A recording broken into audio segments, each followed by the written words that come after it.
afternoon and welcome. I'm Candice from Navigator World Whisky, and today for our afternoon dram, I'm very excited to be bringing us Hampden 8-year-old rum. It's my first kind of soiree into tasting beautiful rums this year, and I have been blown away by what Hampden delivers.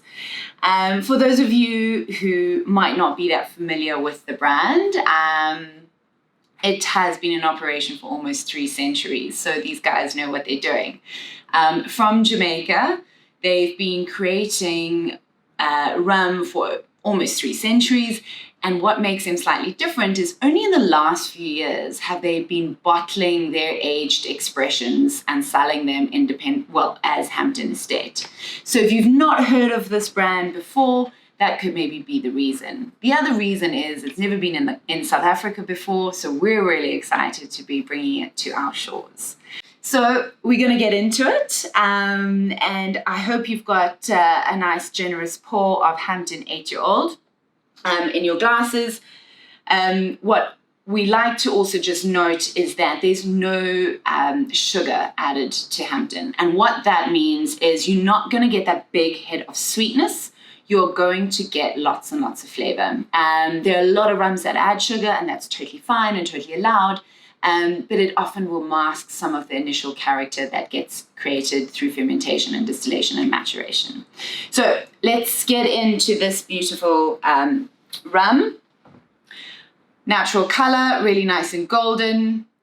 And again, that tropical aging, it's probably easier or sometimes can work out more economical just aging in the continent, but aging in Jamaica really gives it a little bit more of a nuance.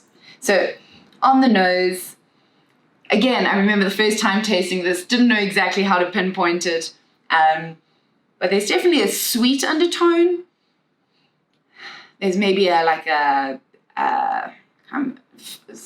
flambéed banana. There's that kind of tropical fruit undertone.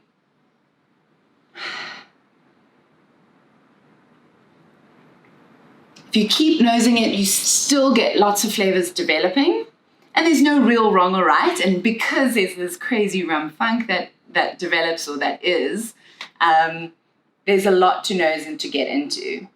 Now, again, if you are a whiskey drinker and this is your first time soireeing into rum, I naturally, as a peat whiskey lover, I think there might be quite an easy transition. So if you like your big peaty whiskeys, you might enjoy this. So let's take a little sip, see what we get.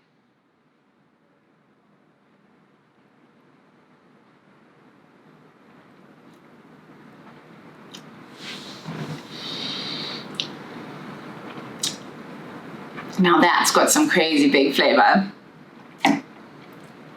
There's a kind of a savory undertone. Again, if you're used to tasting commercial rum that is available, you might not think this is a rum because it's got so much crazy dynamic flavor versus that very sweet undertone. Definitely getting that tropical pull coming through. I'm getting a sweetness, but it's not an overt sweetness. It's more like a toffee, gentle sweetness. Even a tiny hint of coconut, like shaved coconut. So really what I encourage you to do is enjoy a bottle with some really good friends who are interested in crazy big flavor. And we've got a couple of more Hampdens to taste through, so join us next time. Cheers.